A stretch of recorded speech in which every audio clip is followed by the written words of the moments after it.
Sí, a ver, Entonces voy a grabar, empezar a Mini, grabar nuestra sesión. Tú también haces lo mismo, ¿verdad, Elvia? sí, ya. Voy a empezar a las 13 a grabar. Uno, dos. dice, anfitrión está grabando y me salió una cosa en la pantalla. Sí, está Bueno, diciéndote que se está grabando. bueno, muy buenas tardes, tengan todos ustedes. Bienvenidos a una sesión más de Jornadas Literarias Libro Abierto. En esta ocasión, en celebración del mes de la poesía, nos enorgullecemos en tener con nosotros al poeta puertorriqueño a Edgardo Mieles Nieves, quien va a charlar Nieves, con, perdón, Nieves Mieles. Nieves Mieles, perdón, sí, Nieves Mieles.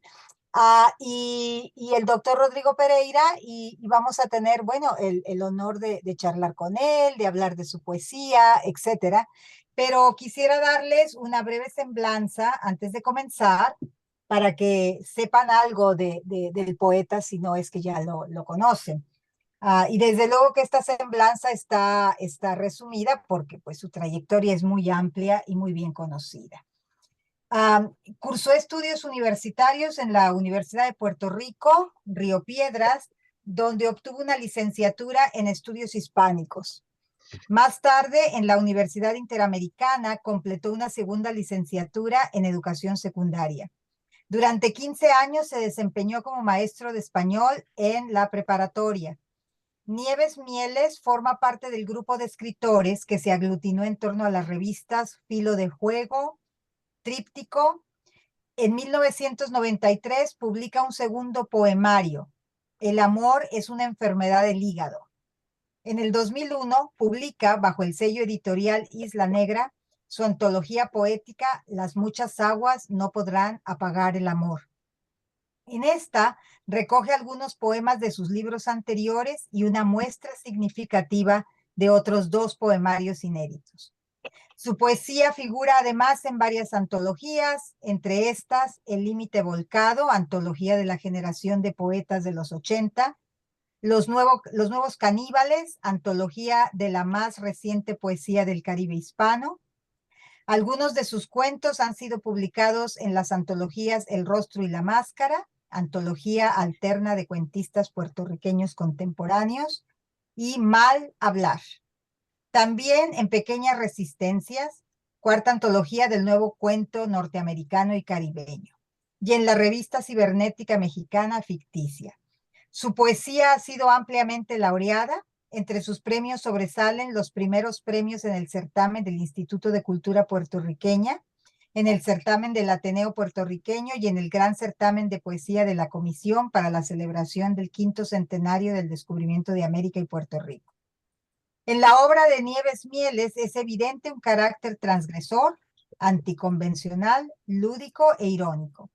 Él se vale de un lenguaje personal donde se combina el tono coloquial con una poderosa imaginación verbal que evidencia la apropiación de una densa tradición poética al servicio de una visceral necesidad de articular una subjetividad intensamente humana.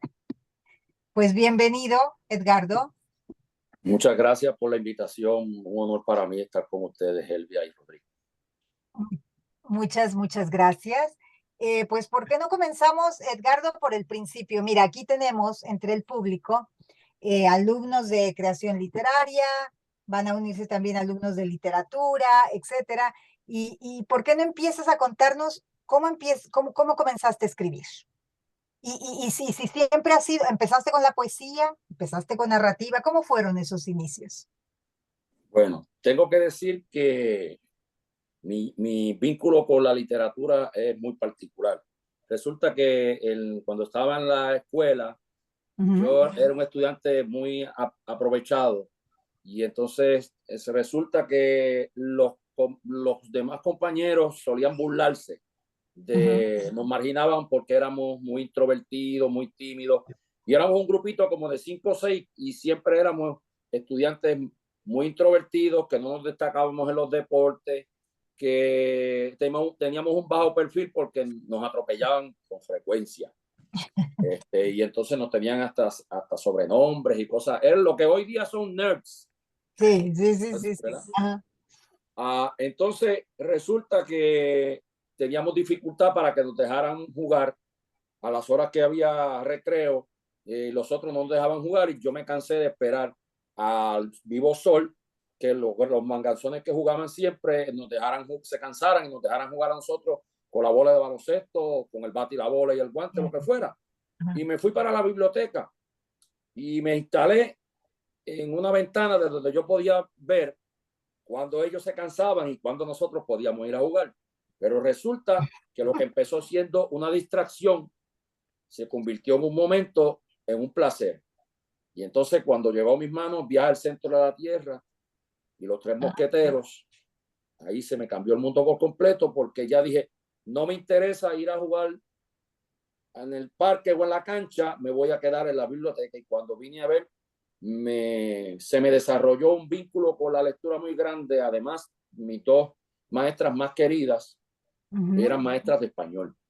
Si hubiese sido un maestro de química o de matemática, quién sabe por qué vocación me hubiera inclinado, ¿verdad? Sí, sí. Pero esas cosas fueron las que me llevaron a empezar a amar el sonido de las palabras, y poco a poco, cuando vine a ver, ya la nave andaba mar adentro y ya no podía mirar.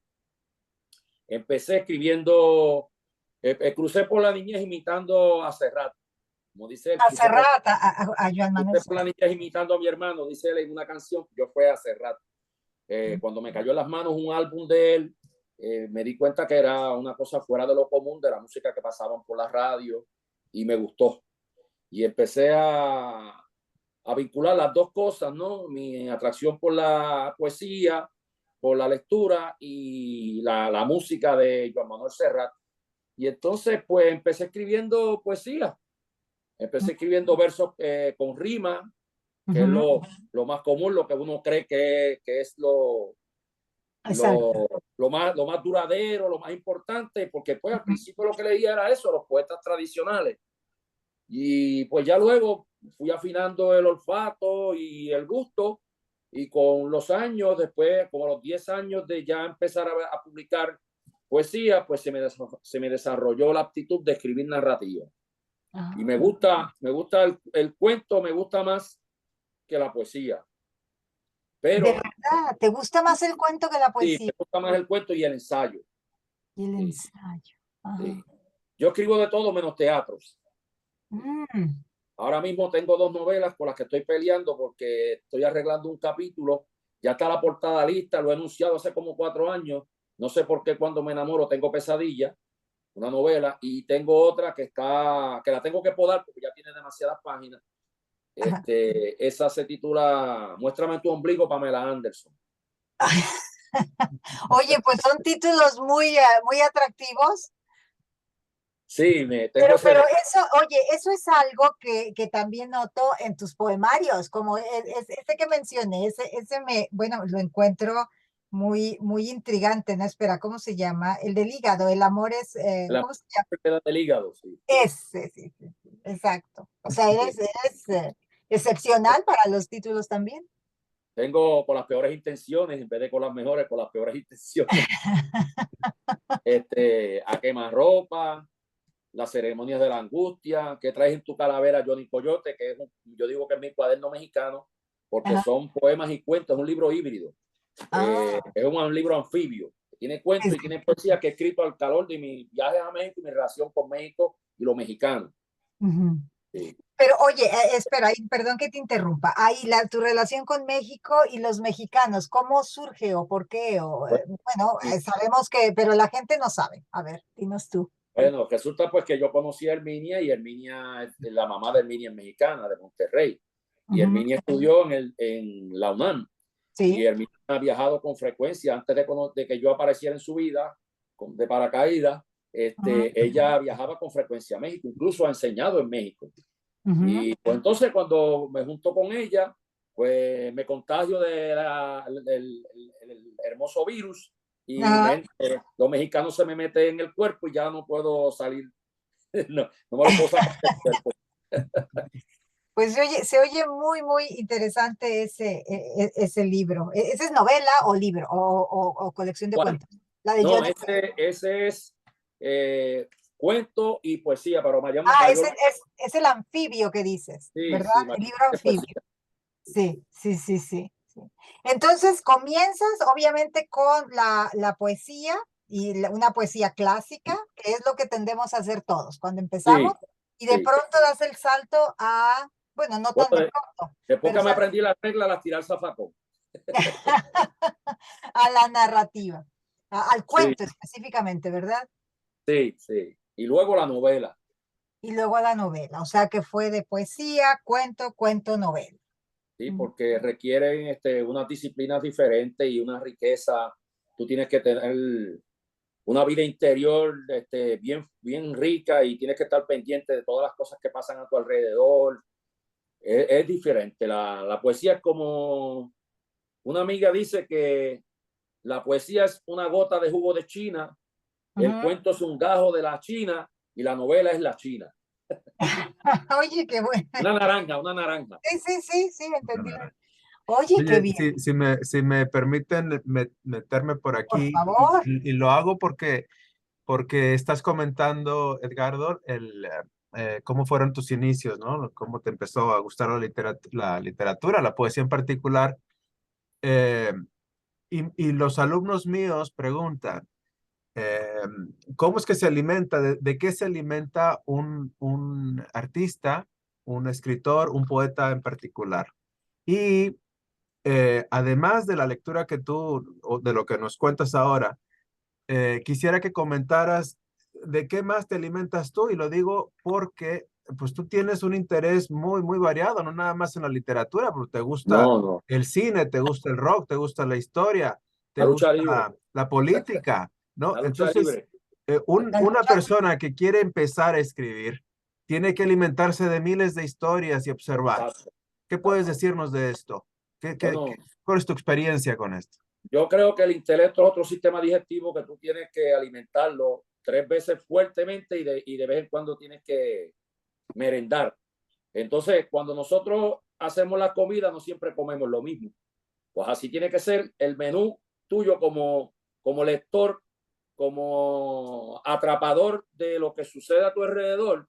Tiene que ser variado y exquisito. Hasta las cosas malas que te caen en las manos pueden serte útiles para tú desarrollar el olfato sobre qué cosa no es buena y qué cosa es buena. O sea que tienes que leer hasta Paulo Coelho, tienes que leerlo. Y a Isabel Allende también. Sí, así Yo, es. ten, yo, yo tengo un kiosco de libros donde va mucha gente sí, y, sí, sí, háblanos de y eso, háblanos de va eso. mucha gente y Dinos entonces el pues, nombre. Ujú. cuando Macondo con MCH, Sí, Mac on. Ujú. sí, porque aprendieron a decir Macintosh y McDonald's, porque aprendan a decir Macondo de esa manera. A veces entablo conversaciones con clientes que no son lectores avesados y entonces pues a veces me preguntan y yo soy tan feo como tan franco, yo le digo, mira, yo espero que algún día tú dejes de mojarte los pies en ese charquito que se llama Pablo Coelho, porque del otro lado de la barda están las piscinas olímpicas que son Cortázar, Truman Capote, Galeano, Cortázar, García Márquez, ¿verdad? Porque nadie ha escrito una tesis, ni siquiera un ensayo sobre Pablo Coelho nunca. Entonces, la receta de ellos es tradicional, es como las películas de Fast and the Furious, que es lo mismo, ya van por las 7, las 8, las 9, y pasa lo mismo. Es como una fórmula, ¿no? Que siguen Sí, para. exacto, tú le echas ciertos ingredientes, ¿verdad? De sexo, violencia. Cuando yo era maestro, en la Semana de la Lengua, yo le daba unas películas que fomentaban valores. Y entonces, los estudiantes no me gusta esa película porque es muy lenta. Ah, ya. ¿A qué a ti te gustan los golpes, la violencia, ¿verdad? Los desnudos, los bikinis, porque esa es la receta de lo que te han vendido por la televisión, que es lo bueno. Ujú, ujú, ujú. Sí, es cierto, es ¿Sí? cierto. Sí, porque Bueno, un pueblo que no aprende a pensar es un pueblo fácil de dominar. Y entonces lo que dan por la televisión mayormente, la televisión pública es basura, pura violencia. Cierto, ¿Sí? y de absoluto. de esos poemas tuyos del principio con los que fuiste empezando, ¿tendrás alguno que puedas compartir? No, esto ¿Algún es, trocito siquiera? murieron en la hoguera. Pero te acordarás de algo. No, ¿No? cuando no me, déjame ver, te tomaré de la mano aunque me vea tu hermano. Me acuerdo de esos versos. poema infame, larguísimo, que le dediqué a una muchacha que me gustaba. Y era con rima, tú sabes, siempre procuraba la rima. Ahora la detesto. Si encuentro rima, busco un sinónimo, cambio de lugar en la palabra, la evito. Bueno, me gustó. Estoy escribiendo una décima, un soneto, ¿verdad? Un poema con una construcción fija, ¿verdad? Clásica. Pero no, yo evito. O sea, ahora están de moda los haikus. Todo el mundo está con el follón de los haikus. A mí no me interesan los haikus, allá los japoneses. Ya. Bueno, pero a mí me gustó esto que decías, esta frasecita tan chusca, corta, chusca, porque en las clases de literatura, un ejercicio que le pongo a los alumnos es que vemos, les paso, ahora gracias al internet que aparece todo por ahí, sabrás tú que existe esto que se llama acción poética, ¿no? Ah, sí, hay Ponen algunas en maravillosas, sí. bardas y cosas, Sí, frases geniales, buenísimas, sí, ¿no? O sí, algunas chuscas, unas que te hacen sí. pensar. Y nosotros hacemos ese tipo de ejercicio con frases sencillas para que le pierdan el miedo a esto que creen que la poesía es algo. Le decía, por ejemplo, a Herminia y a Elvia antes de que empezáramos a charlar y que aparecieras tú por aquí, Edgar, que mis alumnos tenían, no sé si esté por aquí alguno de ellos, pero tenían miedo de acercarse a un poeta y decían, es que se me hace que ellos están como locos, ¿no? Porque los ven como una figura Ya muy tú sabes que poco hay un refrán accesible. que dice de poetas y de locos todos tenemos un poco. Sí, ¿Cuántas veces sí, yo tengo que soportar ese atropello común y clásico y claro. rastrero, ¿verdad? Y hay que hacer de alguna manera, ayudarlos a perder el miedo, Claro. acercarse a esto, ¿no? Una a Yo la digo que, lectura y otra a la yo escritura. digo que si cuando García Márquez, que es uno de mis escritores favoritos, se ganó el premio Nobel, una amiga muy querida que acaba de fallecer me regaló una grabación en la voz de García Márquez, él leyendo el inicio del Otoño del Patriarca. Y tú sabes pues que está el dictador, que es centenario, y están las vacas en el Palacio Presidencial. Yo estaba en mi casa con el cassette en ese entonces y estaba en la mesa del comedor y mi madre estaba a mi espalda preparando el desayuno. Y entonces cuando sale García Márquez que dice las vacas se comieron las cortinas y se cagaron el palacio, mi madre Sada volteó, casi se le cayó donde estaba haciendo el café. ¿Y cómo es posible que a un boquisucio como ese le hayan dado el premio Nobel? Si yo me pincho un dedo con la puerta del carro, yo no digo aleluya santo, el Señor vive, yo digo lo mismo que tú dices. Y esa es mi obligación cuando estoy escribiendo ficción, que mis personajes sean creíbles. Yo no puedo poner a un ladrón, a un drogadicto, hablando como el sacerdote en el mensaje del domingo de Pascua, ¿entiendes? Y viceversa. Claro, sí, así es. Sí. No sería creíble el personaje. No. Exacto, exacto, exacto. ¿Y cómo sucede, Edgardo? Bueno, primero, tu rutina, ¿escribes todos los días? ¿Cuál es la receta? No, tengo una relación de amante con la literatura, igual que mi colega Onetti. Cuando ella quiere. Yo tengo una vida muy ocupada y sí ando con papelitos y apunto cosas, ideas sueltas las guardo y luego en algún momento siento una necesidad biológica, ¿verdad? De sentarme a coger todas esas frases y se detona en mi interior la necesidad de armar un rompecabezas, ¿verdad? Un poema.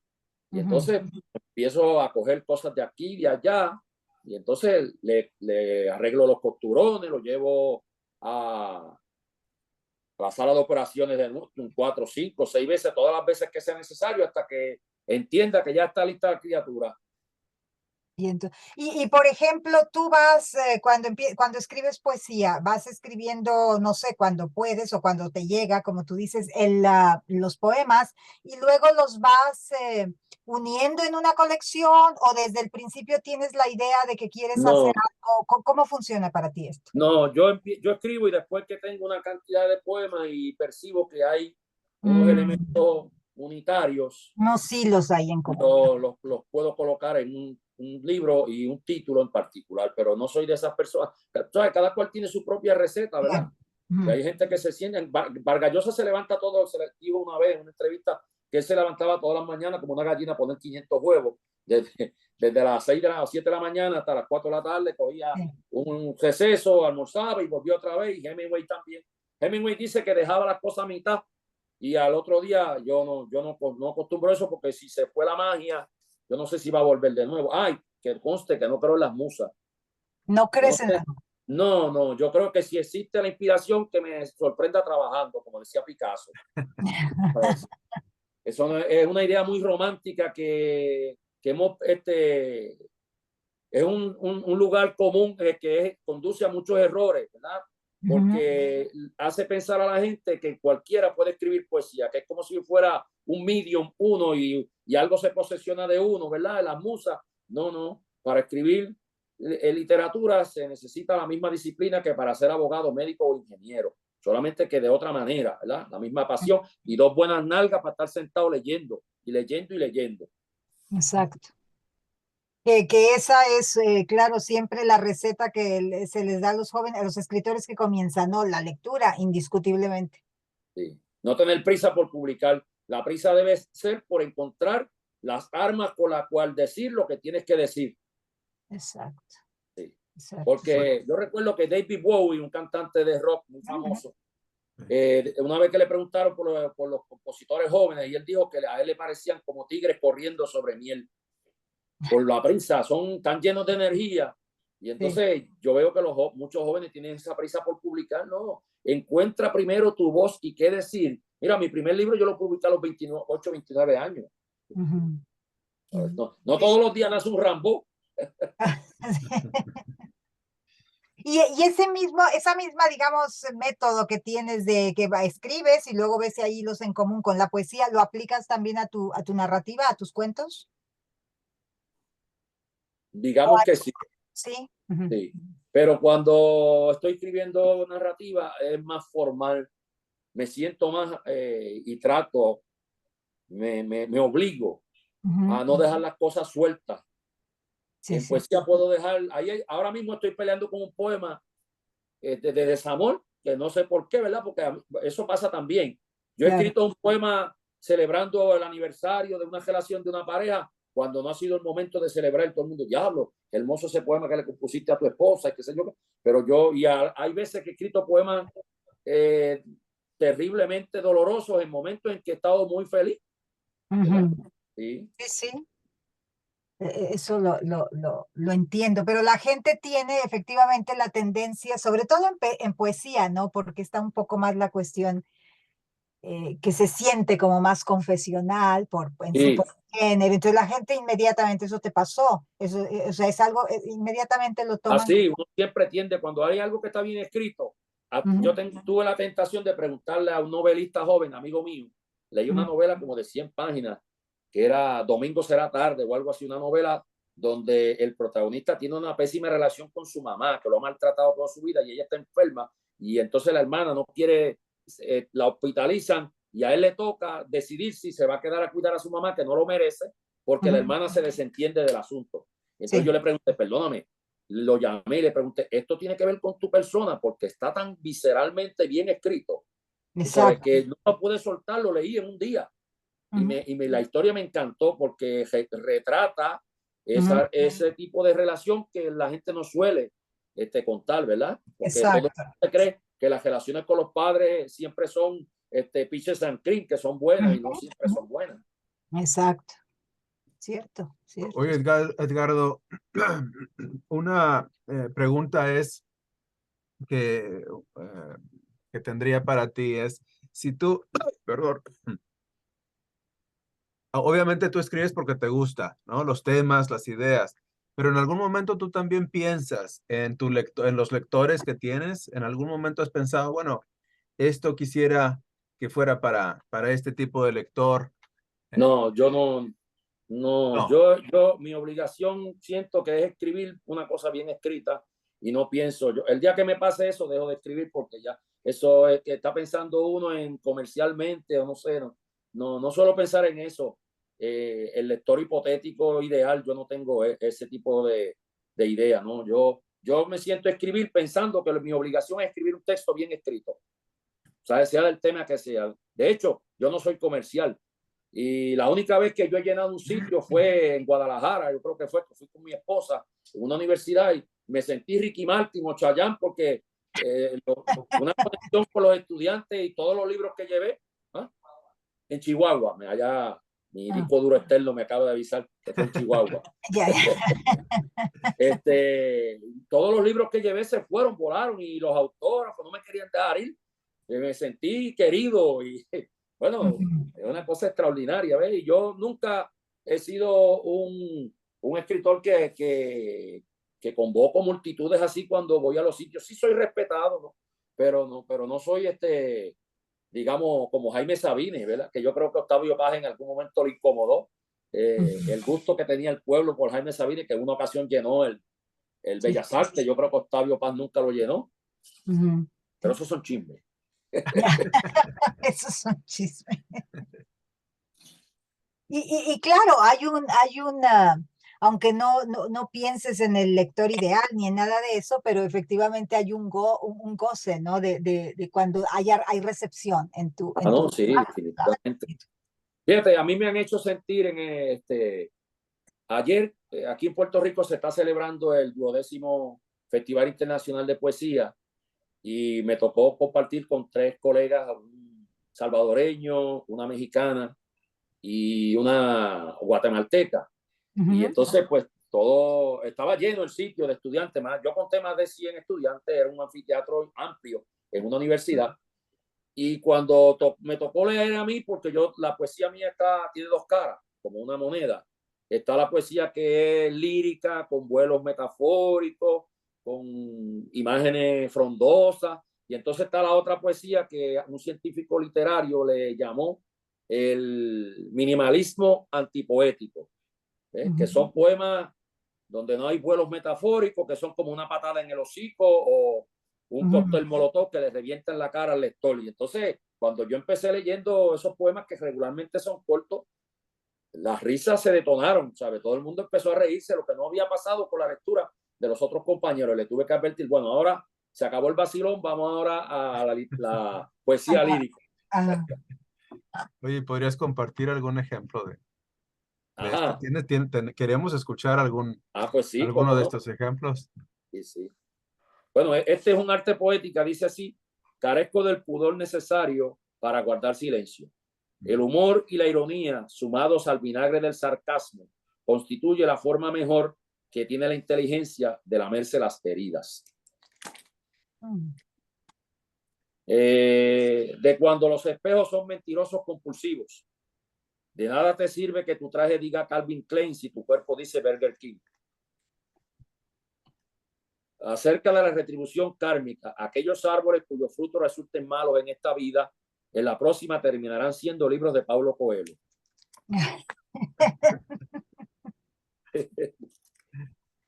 Tengo por aquí, vamos a buscar uno de champán, oro y diamantes. Segundos antes de que sus manos levanten las temblorosas copas para celebrar 60 años de convivencia, salpicada por agrias disputas y empalagosas reconciliaciones, al fin uno de los cónyuges logra descubrir que los únicos ingredientes necesarios para constituir el matrimonio perfecto son una mujer ciega y un hombre sordo. Y tiene que ver con Eduardo Casares, el poeta mexicano, que él trabaja en un programa, la dichosa palabra, que son 2 mujeres y 2 varones, que es un programa muy divertido y muy inteligente, ¿no? Y estaban hablando del tema del divorcio y ellos son muy amigos entre sí. Me contaron, solo averigüé después que yo escribí el poema porque lo puse en Google el tema y no me aparecía por ningún lado. Después fue que averigüé que esto fue el incidente que provocó que yo escribiera este poema. Entonces una de las damas le dice: oye, Eduardo, tú estás muy callado, no has dicho nada. Le estaba acabando de divorciarse y entonces ella lo sabía. Y él dice: yo lo único que lamento de mi divorcio es que mi exmujer se llevó todos los discos de los Rolling Stones. Y entonces yo escribí esto porque lo único que Herminia y yo hemos detectado que no somos afines es en los gustos por la música. A mí me gusta el rock y a ella le gusta la música folclórica, ranchera, y yo la detesto africanamente, ese tipo de música. Y entonces tenemos un pacto que cuando vamos al automóvil, pues tú sabes, escuchamos un ratito lo de uno y un ratito del otro con tolerancia. Ajá. Disertación acerca de los efectos secundarios del matrimonio. Recado en una hoja de plátano, Eduardo Casar. En mi caso, Eduardo, lo más terrible del divorcio con mi exmujer no es que se lleve mi colección de discos de YouTube, Pink Floyd, David Bowie y los Police, sino que me deje todos los de Marco Antonio Solís, Pimpinela, Amanda Miguel, Ricardo Arjona, los Tigres del Norte y la Banda del Recodo. Y sucede que lo peor es que lo hace por puritita mala leche, o como sabrosamente dicen ustedes los mexicanos, para chingarme. Pues además de conocer que el rock me formateó el disco duro, también ella sabe que detesto africanamente esa horrorosa música que dejó tras sí. Está muy bueno, muy, muy bueno. Oye, Oye, perdón. adelante. No, no, adelante, Rodrigo. Bueno, tú comentabas hace un rato que no piensas en el lector, ¿no? De todas formas, yo te preguntaría ahora, eh, especialmente un poeta. Siento que el poeta es el que está más cerca de ser el intelectual, el gran observador, especialmente con las cosas que están sucediendo Sí. en la actualidad, en cualquier sociedad, ¿no? Digamos en la política incluso, ¿no? Y yo Sí. recuerdo creo que es un mini cuento tuyo que tuvimos en una de mis clases, donde hablabas tú de un hecho histórico en Puerto Rico, de la muerte ¿cómo se llamaba el- Gilberto Ojeda. está la persona muerta y las vísceras están saliendo de él en la calle. Ajá. Eh, bueno, el Nicolás caso es Viva Puerto Rico Libre. eso, sí, En la masacre de Ponce. exacto, sí, la masacre de Ponce, sí. Sí. Bueno, Dice, entonces, de alguna manera, eh, de alguna manera creo que podrás sentirte algo responsable por transmitir, por pasar, por analizar bueno, algo de lo que ves. se supone que tú debes ser vocero de lo que ocurre en tu tiempo. Mm. Porque una vez en El Salvador un tipo me acusó, me disparó una pedrada, que nosotros los poetas éramos unos ingenuos, que la poesía había muerto. Y yo le dije, ¿sabes qué? Estás equivocado, porque mientras la sal y el azúcar sigan estándome al repartido, siempre habrá un loco, como tú dices, que se procure ser la voz de los que no tienen voz. ¿Eh? Y entonces, pues, estamos llamados a participar, ¿verdad? También de todo lo social que nos ocurre. Yo no me puedo poner de espaldas a la realidad, ¿entiendes? Sobre todo si son cosas extremadamente terribles, ¿verdad? Ahí tienes a Roque Dalton, tienes a Víctor Jara, que le cortaron las manos para que no tocara la guitarra, Pinochet y sus esbirros, ¿verdad? Porque les resultaba peligroso, porque el hombre cantaba lo que estaba pasándole al pueblo. Pues sí, siempre uno tiene una responsabilidad social ante la literatura y ante el pueblo. Uno tiene que ser testigo de su tiempo.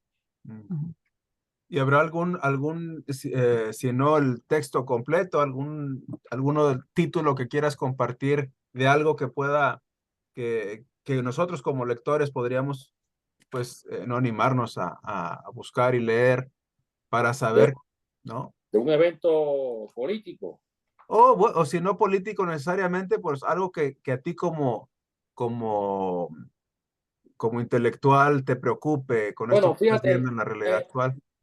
hay una cosa muy curiosa con mi obra, y es que mi poesía suele ser muy prosaica y mi narrativa suele ser muy lírica, muy poética, y entonces a mí se me da con mucha facilidad que un texto que pueda ser lírico, romántico, siempre se cuelan cosas políticas y viceversa. Hay un balance entre las dos cosas. Te voy a leer un poema que le escribí a mi hija, donde hay unos elementos políticos muy particulares que reflejan la situación política de nuestro país y en el mundo, ¿verdad? Porque vivimos un mundo de mucha violencia. Sí. Los verdaderos héroes no usan capas, recado a una chica que no cree en superpoderes ni en poemas líricos. Anoche volviste a soñar que tenías 6 años. Al ver en tu entusiasmo el deseo de hacerte otra vez invisible, aun cuando con tan solo un chasquido de dedos eras capaz de anular las 10 plagas de Egipto, ese sigue siendo el don que más añoras. Tengo una guitarra sonámbula que de vez en vez me susurra cuánto pesa la falta de conciencia social. Desde el otro lado de la acera, de seguro no poco celebraríamos que desataras una gigantesca ola de café sobre este mundo de demasiados blogs, videojuegos, AK-47, combos agrandados, megatiendas y junta de control fiscal.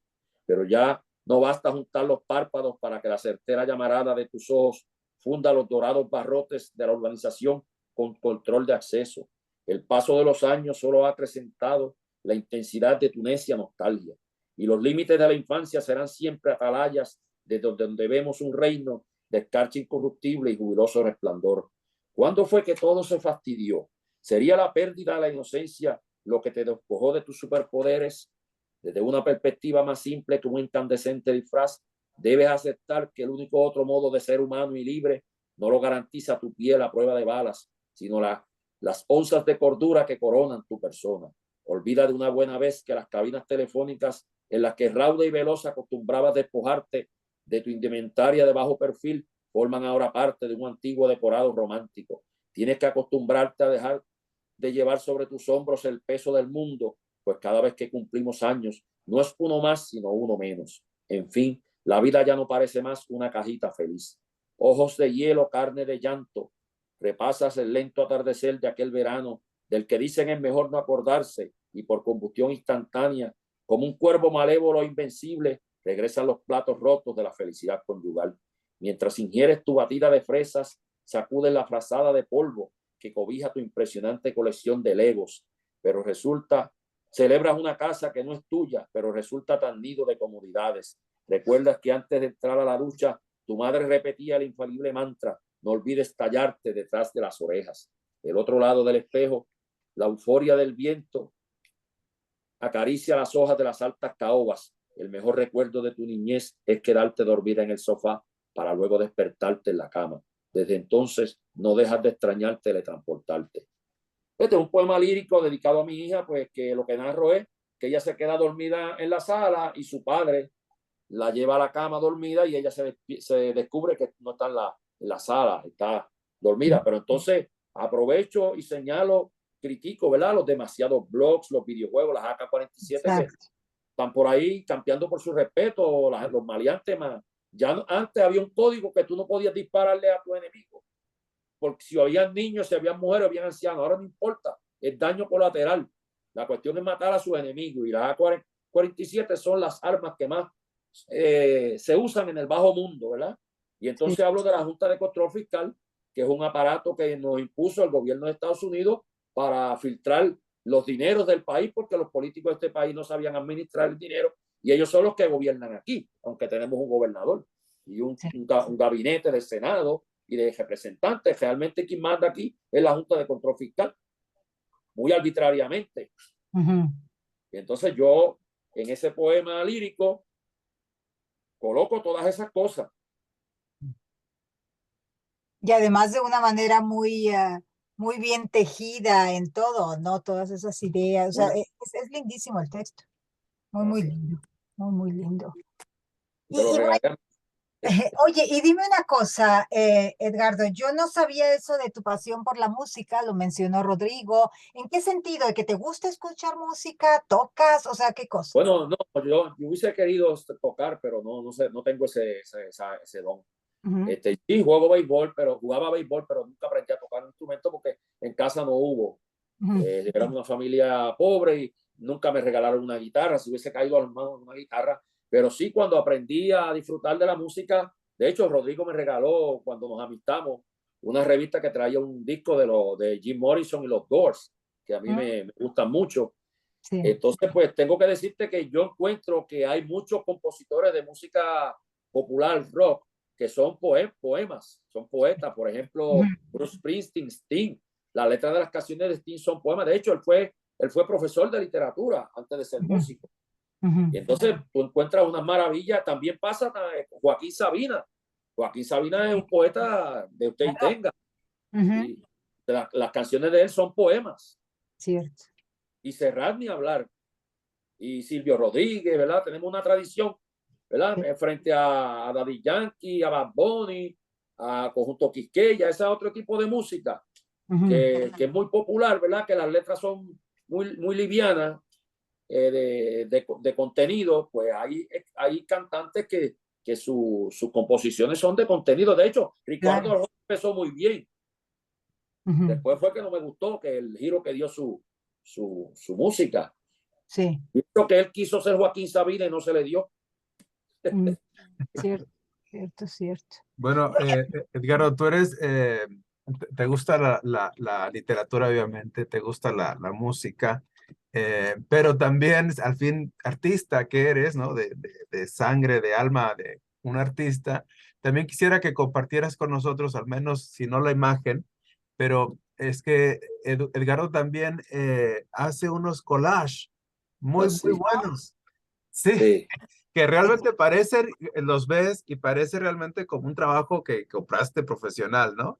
Pero los ha hecho Edgardo. No sé si en algún momento quieras que aparezca en alguna portada de de alguno de tus libros, Es posible, me han dicho, me pero han muy bueno. comentado me abruma la indecisión de Hamlet, se titula un collage que hice. Y hay un hombre que tiene en la cabeza un globo y está flotando. Y hay un árbol de ojos, que fue una publicidad que encontré, no recuerdo de qué cosa.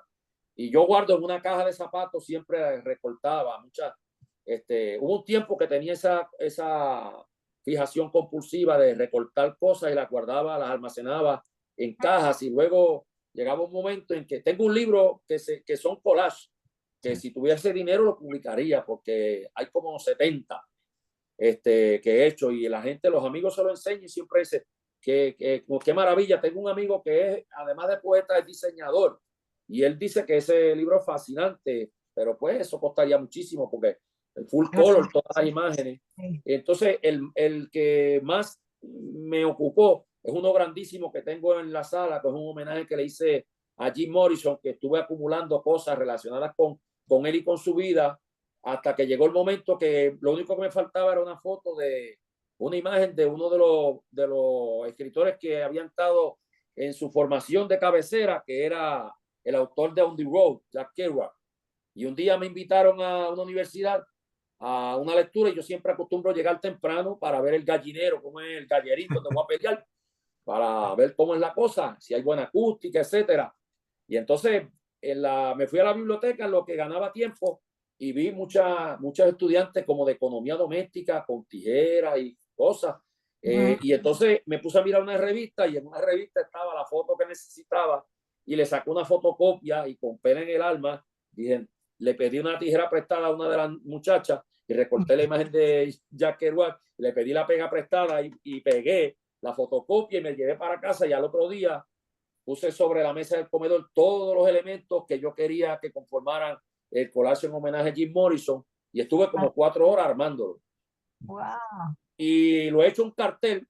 Un amigo le sacó una fotografía porque mucha gente me dice que por qué no lo vendo, qué sé yo, y hice un cartel y lo tengo he vendido unos cuantos ya, firmados y todo. Sí, sí. Oye. Se dice Breaking Through to the Other Side, que es una canción, cruzando al otro lado, que es una canción de Jim Morrison. Así se titula. O sea que tu actividad artística va más allá de la No, literatura. porque es que yo empecé, hasta una beca me dieron como pintor cuando era muchacho, esa parte no la dije. Al principio yo quería ser pintor porque tengo en la familia un tío que había tomado clases y todo y era muy bueno en el ejército. Yo me fascinaba mirando las libretas donde él dibujaba a sus compañeros militares a color y qué sé yo. Y siempre he tenido buena mano y pues tengo por ahí una colección de una caja con dibujos que hacía de animales y esa la quiere mi hija de herencia. De los superhéroes, los Avengers, el Hombre Araña, todo eso está por ahí. Entonces, pues, llegó un momento en que solicité una beca, me la concedieron y después la rechacé, porque yo era muy exigente y entendía que yo copiaba muchas cosas, pero no tenía en ese momento no tenía la creatividad que yo entendía que debiera tener. Siempre he sido muy exigente en todo lo que hago. Y pues si no sé hacer una cosa, no me meto. Por eso no bailo, porque no sé bailar. Tengo 2 pies izquierdos. ¿Ha cambiado, Edgardo, como escritor, tu relación con la poesía especialmente? ¿Te sientes más pleno escribiendo poesía hoy en día que hace 20 años? ¿O no ha cambiado? Es igual. Sí, definitivamente. Ya siento que, pues, como cuando tú haces una cosa todos los días, pues ya es una cuestión que tú te levantas por la mañana y ya sabes. Es como yo digo que yo digo que Roberto Alomar no se convirtió en el mejor segunda base del mundo cuando él jugaba. Está en el Salón de la Fama, el puertorriqueño, el mejor segunda base que yo he visto jugar. Él no se convirtió jugando un gran jugador jugando un PlayStation. Él dejó las nalgas y los muslos en el parque de pelota, ¿verdad? Todos los días comiendo fatiga, haciendo lo que lo iba a convertir en un maestro en eso. Y así pasa con esto, tú sabes, ya tú, por intuición, ya tú sabes por dónde van las cosas. Exacto. Hay una cosa en ti que ya funciona como en modo automático. Sí. Ya, que bien lo has Aunque puesto. no tengas una plena posesión consciente de qué es lo que estás haciendo. Hay veces que ya yo sé cuál es el final de un poema, pero hay otras veces que no, ¿verdad? Y todo va gravitando en torno a eso que tengo fijo, ¿verdad? Sí, sí. Qué bien, qué bien. Edgardo, también, además de todo esto que tú, lo que trabajas, tus lecturas, pero también junto con Herminia, voy a decirlo aquí también, colaboran en esto que es una editorial, ¿cómo se llama? Lo había apuntado. Espejitos Son de dos, son papel. diamantes. Espejito de papel e Indómita. Exacto, sí. Espejito de papel es Entonces, mío, ustedes Indómita es de también ella. tienen ese apoyo para para Edición. aquellos que están empezando, iniciando y buscando algún lugar para publicar, ¿no? Entonces tienes ese oído para saber identificar quiénes están listos para ya poder publicarles algo. Y también a lo mejor me imagino que tendrás que decir, oye, hay que pulir esto un poco más, espérate, ¿no? ¿Cómo funciona eso de también ser un buen lector y poder decir, oye, espera un poco más, vamos a trabajarlo, a pulirlo? Es un asunto muy delicado, ¿verdad? Porque yo prefiero que para dar una mala opinión, prefiero encontrar algo bueno que decir, ¿verdad? Pero siempre en su rayo que es muy importante la formación, tú sabes. Una vez se acercó un escritor joven por el kiosco, no sé si estaba buscando un padrino, qué era, pero me puse a ocultar a ver y solté unos nombres sobre la mesa, por decirlo de alguna manera, y no me supo hacer señas de Jaime Sabine, de Rambo, o sea, pues le daba la impresión de que él creía en la inspiración y me dijo en algún momento que sus planes era publicar un libro por año. Y a mí se me erizaron todos los pelos de la columna vertebral. Esos planes ya están esbozados de que va a publicar un libro por año, ¿sabes? Ya. Oye, y esto de esas editoriales, o no sé si es la misma editorial que mencionó Rodrigo, ¿cuándo empezaste o empezaron tú y Herminia su labor de editor? Esto empezó por un disgusto y un malentendido, porque una editorial prestigiosa de un amigo me iba a publicar a quemarropa un poemario y me ofreció muchas comodidades para mí de la cantidad de libros que me iba a dar. Y entonces, hazte cuenta que me había prometido que el libro iba a estar listo para agosto, que empieza el semestre universitario, que era muy conveniente que se publicara en esa fecha.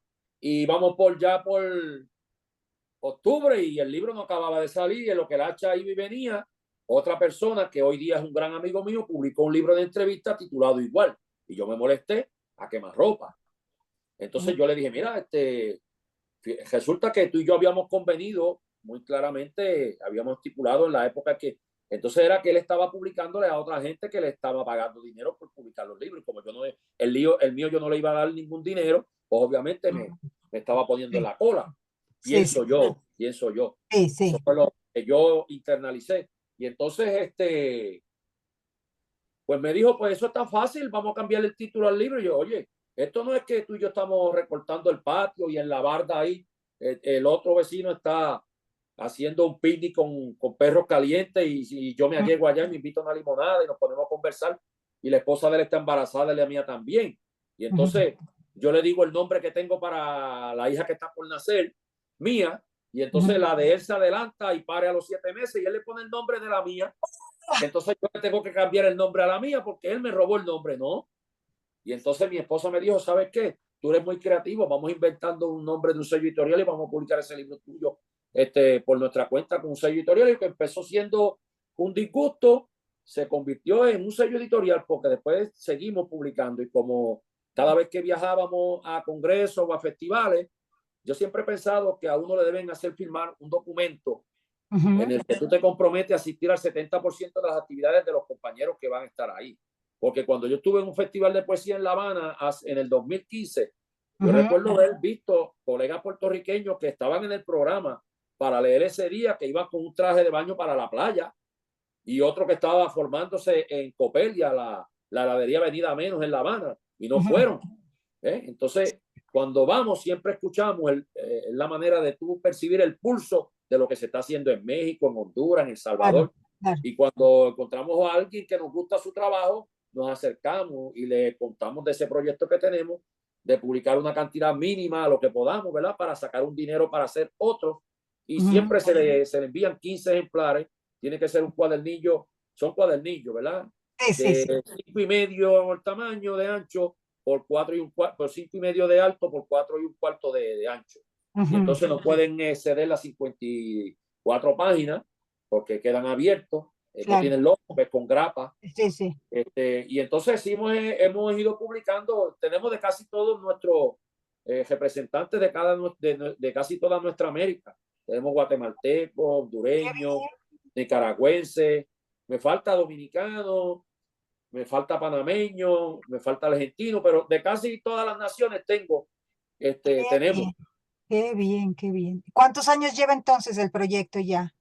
¿Cuánto llevan ya editando? El ¿Cuántos proyecto años? empezó en 2008.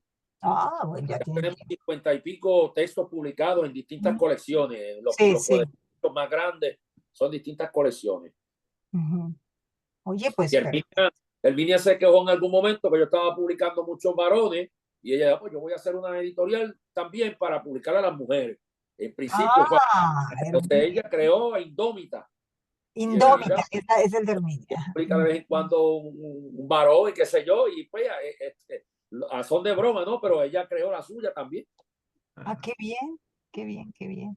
¿Cómo es el ambiente editorial? O sea, sobre todo para los que van comenzando, y no solamente los que van comenzando, en Puerto Rico, específicamente para la poesía, o especialmente para la poesía, que Eh, siempre ha sido un género difícil. sí, sí, es cuesta arriba.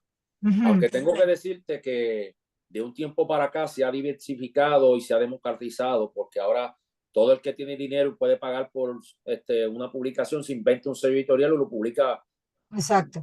por sí mismo, porque antes no era así. Antes No, había muy pocas editoriales y yo recuerdo, yo tengo una canasta de Noes que recogí y ujú. tocando Ya puertas. todos tenemos eso. Ajá.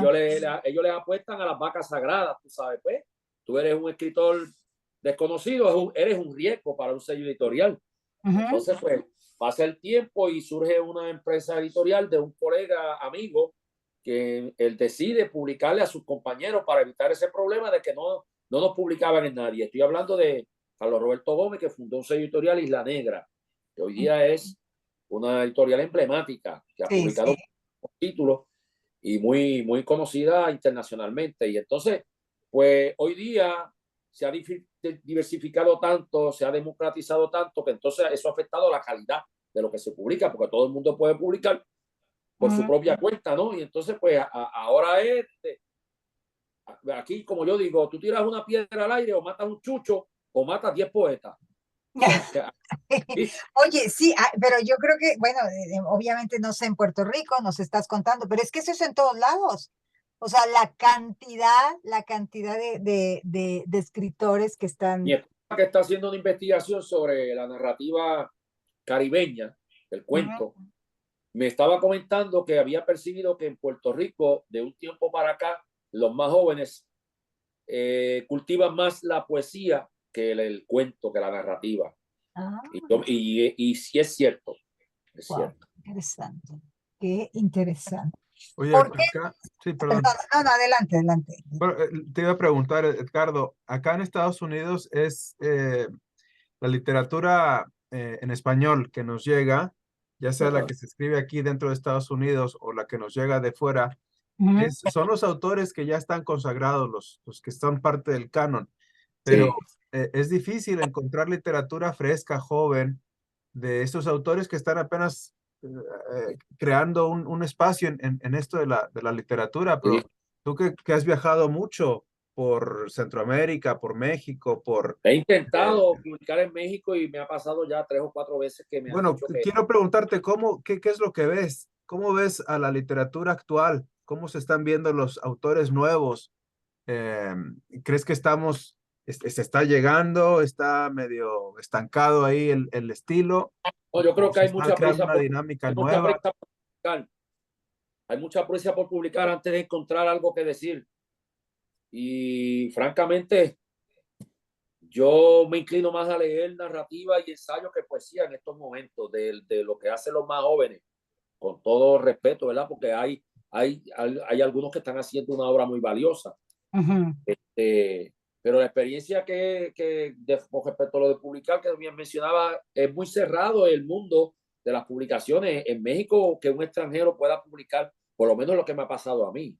Ujú. Y yo sé que no han leído el libro porque me han contestado muy políticamente correcto de que leímos sus libros y yo mandé un libro de poesía y uno de cuentos. Sus 2 libros de poesía, qué sé yo, porque el título le pareció muy lírico, pensó que a lo mejor era un libro de poesía, pero no lo leyó.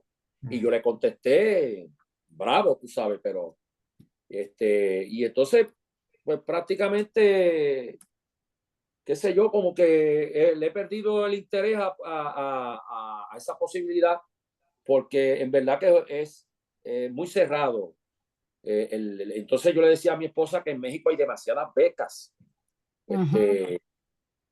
Tengo un amigo que se llama Balán Rodrigo, mexicano, que ese nació como la calabaza con una flor en el culo. Ese hombre se acaba de ganar otro premio más y es un gran poeta, indudablemente. Y Ujú. entonces, pues aquí en Puerto Rico no hay casi certámenes, no hay becas que tú puedas vivir que tú puedas pagar, desocuparte del asunto de la mesa, Ujú. servida, de tus deudas y poder dedicarte a hacer una vida como escritor. No, eso no es posible aquí. Ni los escritores más conocidos viven de su literatura, ¿no? Estamos todavía estamos atrasados en eso. En Puerto Rico no hay una red de distribución afinada, ¿ves? Aquí pues, los puertorriqueños que logran cruzar el charco, como digo yo, son los escritores consagrados que ya tienen más de 50 años, Rosario Ferré, Carlos Rodríguez Julián, Luis Rafael Sánchez, Emilio Díaz Valcárcel, ¿eh? Sí. Pero y sin embargo, en otros países centroamericanos o en Cuba, en Colombia, tú ves que en las antologías aparecen escritores de 20, 25 años. Muchas veces yo critico eso. Yo hice una antología y critico eso que hacen antología en el resto de Hispanoamérica y no incluyen a Puerto Rico. Y si lo incluyen frente a la selección que hacen de otros países, que son escritores de jóvenes, ponen a las vacas sagradas que ya murieron, a Palés Mato, a Corregera, a Julia de Burgos, los mismos de siempre, como si aquí no existieran poetas posteriores a ellos. ¿Y a qué lo atribuyes, Edgardo? ¿A desconocimiento, a ignorancia, a que no Bueno, llega a la... prefiero pensar que hay desconocimiento porque en este congreso, en este festival que he trabajado amistad con otros compañeros, Ujú. me ha sorprendido, se fue, me ha sorprendido que no conocen a escritores de países vecinos en Centroamérica. Por ejemplo, Juan Ramón Sarabia es un poeta ya de 60 y pico de años que tiene Ujú. una obra sólida, un gran poeta, y entonces le estaba hablando a los poetas jóvenes costarricenses, guatemaltecos, y no lo conocen, no lo conocen. Y a veces entre ellos mismos no conocen a los colegas que vienen de ese otro país, porque, mira, aquí viene una mexicana que es de San Cristóbal y otra que es del DF. Y entonces Ujú. yo las veces que yo he percibido, yo voy mucho a Chiapas, tenemos hasta un ahijado por allá, Ujú. de una discípula del Minia, y yo he sentido que los poetas que no son del DF son menospreciados por el canon. ¿Cuál es el apellido de Quincho? No, Quincho. Había un escritor mexicano, Joaquín Vázquez Aguilar. Mira, ese no tenía nada que envidiarle a ninguno de los discípulos de Octavio Paz y se murió porque era bolo, era alcohólico, lo encontraron muerto joven, pero un extraordinario poeta. Y ahora mismo yo tengo un amigo mexicano que tiene 50 y pico de años, que si yo tuviera plata, yo le publicaba todo lo que escribía, porque yo creo que es un genio, se llama Luis Daniel Pulido. Pero como es de Tuxtla, Bueno, no lo invitan, no lo, eso que, invitan, lo ningunean. eso que dices es verdad. Sí. Existe mucho eso en México. Tú dices que eres chilango, tú eres chilango, muchacho. Es como Exacto, la por los centralización. anuncios que cuando tú estás buscando empleo, dice buena apariencia. O sea que si tú eres feo, tienes los dientes virados o los ojos virados, no solicite que no es para ti. Los lindos tienen la mitad de la mesa servida. Y entonces pasa con los que son de las grandes ciudades, que son mejores vistos y tienen más oportunidades que los que son de las ciudades que no son Sí, céntricas. de la provincia, eso Sí, en general es verdad. lo mismo también. Ujú. Oye, ¿crees que esto de las versiones actuales electrónicas, a ver, déjame, es un segundito, aquí está ya. ¿Crees que estas versiones nuevas de la tecnología que se está creando como el Twitter, como los blogs, como los diferentes posts que existen electrónicos, pueda salvar esta situación de la que hablas, de que sea difícil poder publicar a una persona que está muy lejos de la zona centro, de estas zonas urbanas que tienen el poder, digámoslo así? Bueno, definitivamente que desde que existen las redes sociales, no todo es diferente, todo ha cambiado. Yo particularmente, yo tengo muchos amigos que no tienen Facebook porque dicen que eso es un mundo de mucha basura, pero yo encuentro pepitas de oro dentro del Facebook. Pero ni mucho ni demasiado, todo es cuestión de medida. Yo no tengo ni Twitter ni todas esas otras, porque el tiempo es oro. Yo no tengo tiempo para diversificarme tanto y además pues ya yo estoy grande. Tengo que aprovechar mi tiempo. Tengo demasiados libros que quisiera leer que esta vida no me va a alcanzar para leerlos, ¿verdad? Y entonces no, no suelo meterme en esas otras redes. Sí, pero yo Pero creo sí, que también ha puede ayudado ayudar. para comunicar, nos ha acercado, ¿no? Sí, Podemos sí, acercarnos mucho más, darnos a claro. A conocer, este ejemplo de lo que estamos haciendo ahora. claro. Exacto, Sí. Sí. exacto, Edgardo, exacto. ¿qué es lo que sigue para ti? En qué estás trabajando ahora? ¿Cuál es Pues tu más estoy reciente trabajando, proyecto? trabajando en esa novela que quiero terminar y en la reedición de un libro de un escritor puertorriqueño negro que murió. Era mi amigo y era maestro de Herminia y teníamos una relación amistosa muy bonita.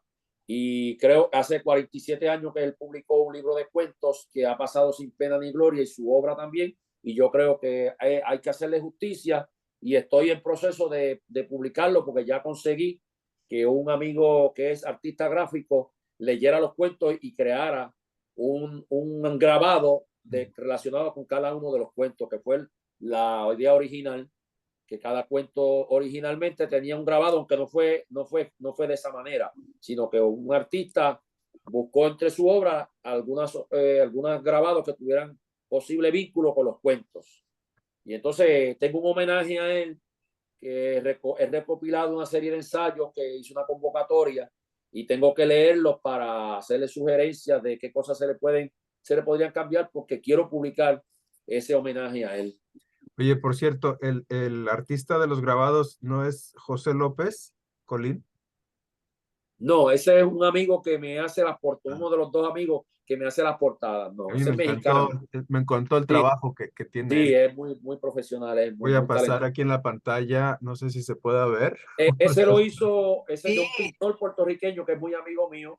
Él Ah, hizo el diseño, él me dijo, yo le digo, oye, Rafi, se llama Rafael Treyes, tú ujú, no tendrás una pintura que tenga que ver, son 3 cuentos de un amigo, el pez gato, que es una criatura que él creó, y yo escribí un cuento también donde me invento el origen del pez gato, que es un diálogo con los cuentos de él, y creé este cuadernillo y le pregunté a él, que pinta mucho sobre el tema del mar, tú no tendrás por ahí un cuadro que tenga que ver con un pez gato o algo así. Me dijo, mira, tengo una pintura que no la ha visto nadie y me la envió y estoy dispuesto a que la use con la condición de que me dejes armar la portada.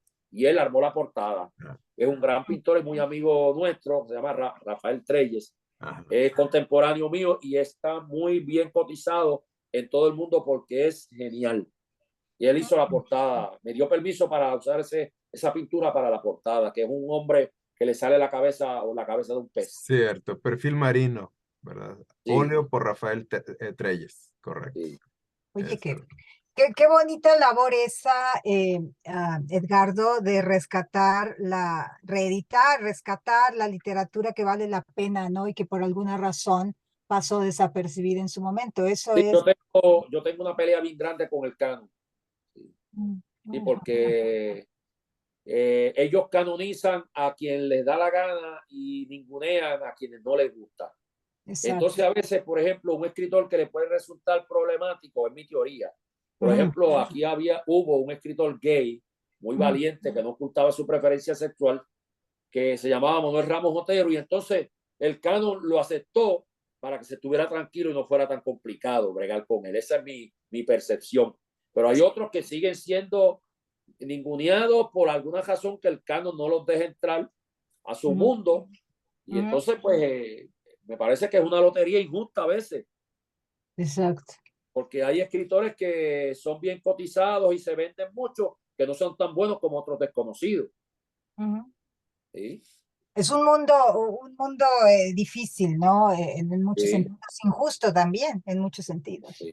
Silvia, ¿crees definitivamente. que podríamos abrir un espacio para que haya comentarios o preguntas Sí, por parte? sí, Sí, desde luego, el público que nos escucha ahora, a ver si tiene preguntas, comentarios, los chicos, los alumnos, pueden hacer la pregunta por medio del chat, si quieren, o pueden ponerse en cámara, lo que ustedes prefieran. No les dé pena, aprovechen que está el poeta. O bueno, a lo mejor algún consejo que pudieras dar, Edgardo, a los jóvenes que están empezando a escribir, a Ujú. leer. ¿Qué podríamos decirles? Especialmente bueno, en este momento. no me gusta dar consejos ni pedirlos tampoco, pero pues puedo decir, me he acostumbrado a acuñar esta idea, ¿no? De que sean fieles a su manera de ser y de decir lo que tienen que decir, que no se dejen influenciar, si se dejen manipular su estilo por otros, sino que le sean fiel a su escritura, Qué a lo bien. que tengan que decir. Ujú. Sí. Muy bien, muy bien. Muy bien. Entonces, ¿hay o no hay comentarios? Nadie levantó la mano por ahí. Déjame ver. No. Yo creo que, Ah, mira. su poema, ahí dice, su poema Grandiosas Miserias es sencillamente hermoso. Ahí hay un comentario. Ah, ¿cuál es ese poema? No, ese no es un título, parece que lo menciono algo de la grandes miserias, pero no sé, que fue un poema que leí. Fue de la persona que preguntó dónde leyó o dónde vio o lo leyó ahora el poeta.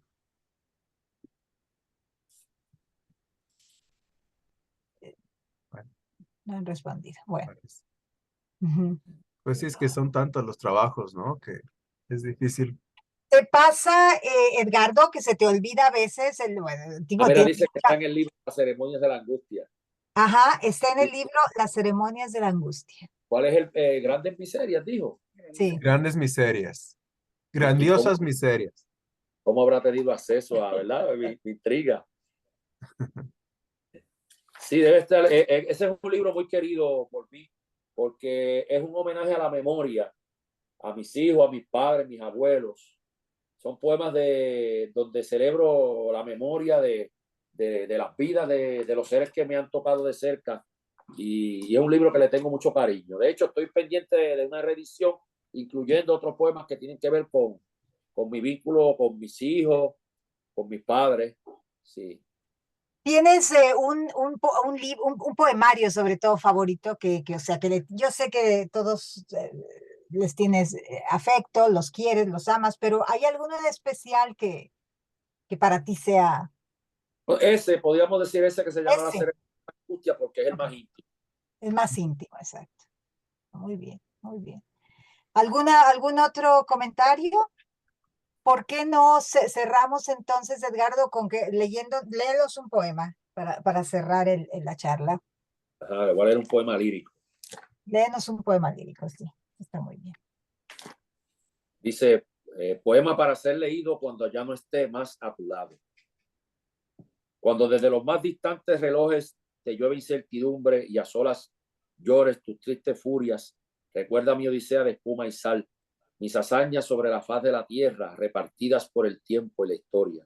Recuerda que con las mismas manos de destripar lobos, recorté el ramo de tulipanes holandeses que te traje del otro lado del mundo, que grabé tu nombre con una brasa en mi corazón de roja arcilla y nieve.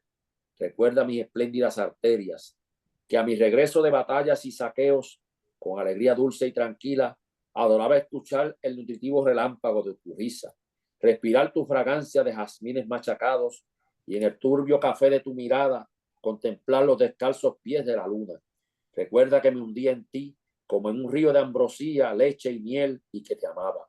Mi nombre era Leif Erikson, hijo de escandinava estirpe, que estando en el vientre de mi madre, un escorpión le clavó su sucia luz de espejos enfermos. Hizo entonces la muerte, sus ariscos ojos lamer, pero llovía y hacía frío. Fue aquí cuando el hermoso sismógrafo, instalado en el lado izquierdo de su pecho, estrenó nueva corola de vistoso plumaje. Juntó los párpados y en medio de un torbellino de alas sacó sus cuervos de paseo. Era que sin saberlo ella vislumbraba el momento de mi no tan lejana grandeza. Venía yo de los encumbrados cielos nórdicos, donde con lenta luz el sol de medianoche remoja acantilados y estepas erizados de furiosa blancura, allá donde los bárbaros pisoteaban todo su paso e iban levantando la copa de sangre. Por mis ojos y mi boca bramaba el mar. Igual que mi legendario padre, fui un guerrero feroz, armado de una recia espada, con la cual descuarticé a no pocos. Tu cuerpo constelado y suave, como una hoja amarilla, fue el único país donde siempre caí derrotado. Ten siempre presente que aun cuando el más impensado día ardan trasnochadas las golondrinas y todo se cubra de abejas muertas, ceniza y silencio, nuestro amor será eterno como el temblor de verde escarcha que por los tallos empuja la primavera. Ah, qué bello. Muy bien. Muy Un lindo. aplauso fuerte desde acá. Sí. Sí, hermoso. Gracias. Pues, ¿quieres cerrar, Rodrigo? Bueno, yo estoy en Luisiana, en la Universidad del Sudeste de Luisiana, y te mandamos un muy fuerte abrazo, especialmente a ti, Edgardo, que nos has querido acompañar. Yo le doy las gracias también a Elvia por organizar este evento, ¿no? Las jornadas literarias allá en la Universidad de Texas, Río Grande Valley. Ujú. ¿No? Así que muchas gracias, ¿no? Te doy las gracias, obviamente también al público que nos escucha y que nos va a ver en el video que tendremos también pronto, ¿verdad? Espero poderles saludar personalmente en algún momento, que me inviten Sí, ahí para allá porque me gustaría muchísimo. muy bien. Y interactuar con los estudiantes, a mí me gusta mucho los estudiantes, como dice la canción, que vivan los estudiantes. Muy bien. Ha sido un placer de verdad tenerte aquí en esta charla, Edgardo. Muy bello poder hablar contigo. Gracias también a Herminia y a quienes han hecho posible esto, a Rodrigo, claro, compañero siempre en estas jornadas, y al público también. Con esta charla hemos cerrado el mes de la poesía de abril y cerramos con broche de oro, ¿eh? Un día como hoy, en 1898, nació Vicente Alexandre, premio Nobel. Y un Ve- día como hoy nació William Shakespeare. Oye, pues Sí, perfecto. ¿Sí? Ya, Vicente Alexandre. Un día como hoy ocurrió el desastre de Chernobyl en 1986. Y un día como hoy entrevistamos a Edgardo Nieves Mier. Así es que hemos pasado a la historia. exacto, sí. Agradecemos Bien. muchísimo estas jornadas literarias. Muy complacido con la entrevista y les agradezco mucho el detalle, ¿no? Espero que me hagan después el vínculo, porque tengo mucha gente que me van a pedir Sí, que no pudieron verlo y que quieren, los grandes amigos muy queridos que me han pedido que les pase el vínculo después. Claro, por supuesto. Sí, sí. Bueno, pues, muchas gracias de nuevo enhorabuena, a que se todos. repita. Claro Que que se sí. repita, sí. Y en vivo. Sí. Y Eso. en vivo. Al Bueno, público, bueno, ¿estás grabando todavía, Rodrigo? Yo ya dejé de grabar.